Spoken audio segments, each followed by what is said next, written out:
एक बातमी सविस्तर पाहणार आहोत। वादग्रस्त रिफायनरी आता बारसूमध्येच होणार, विश्वसनीय सूत्रांनी ही माहिती दिली आहे।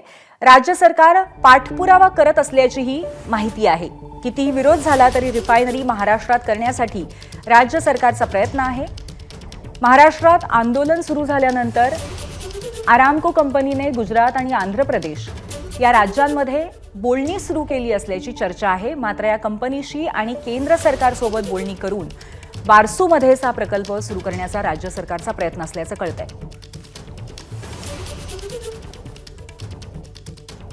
तर विरोध झाला तरी पण रिफायनरी ही बारसूमध्येच आपल्या राज्यातच ठेवण्याची भूमिका कुठेतरी राज्य सरकारची आहे। या संदर्भात राज्य सरकार पाठपुरावा करत असल्याची ही माहिती आहे।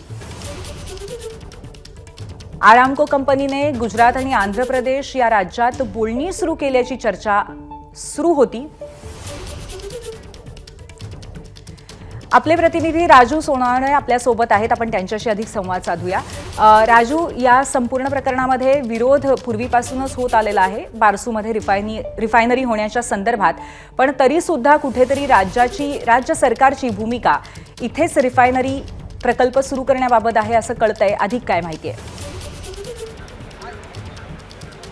अगदी पाहतो आपण बारसूमध्ये रिफायनरी सुरू करण्यासंदर्भात मोठा विरोध झालेला होता, मोठी आंदोलनं सुद्धा झालेली आपल्याला पाहायला मिळाली होती। स्थानिकांनी मोठा विरोध केला होता। कारण ही जर रिफायनरी झाली तर कोकण उद्ध्वस्त होईल अशा प्रकारची जी आहे ती भूमिका स्थानिकांनी मांडलेली होती। मात्र एवढा मोठा प्रोजेक्ट आहे, 100 कोटीच्या आसपासची जी आहे ती गुंतवणूक आहे, त्यामुळे हा प्रकल्प जो आहे तो बाहेर जाऊ देणार नाही अशी कुठेतरी भूमिका जी आहे ती राज्य सरकारने घेतलेली पाहायला मिळते। खरं तर हा विरोध झाल्यानंतर जी काही आर्मेस्को कंपनी आहे त्या कंपनीने गुजरात आणि आंध्र प्रदेश सोबत बोलणं जे आहे ते सुरू केलेलं होतं, त्यामुळे हा प्रकल्प बाहेर जाऊ शकतो अशा प्रकारची सुद्धा चर्चा झालेली होती। मात्र कुठेतरी सूत्रांच्या माहितीनुसार सांगण्यात आलेलं आहे की सरकार संपूर्णपणे प्रयत्न करत आहे, पुन्हा एकदा कंपनीसोबत बोलणी सुरू केलेली आहेत।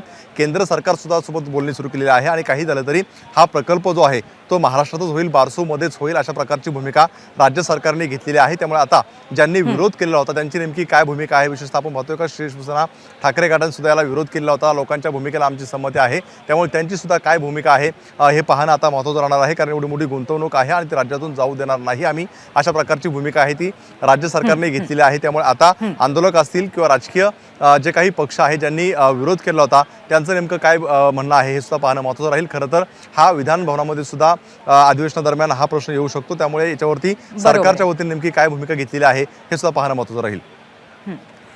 धन्यवाद राजू, आपण दिलेल्या माहितीबद्दल। एबीपी माझा, उघडा डोळे बघा नीट।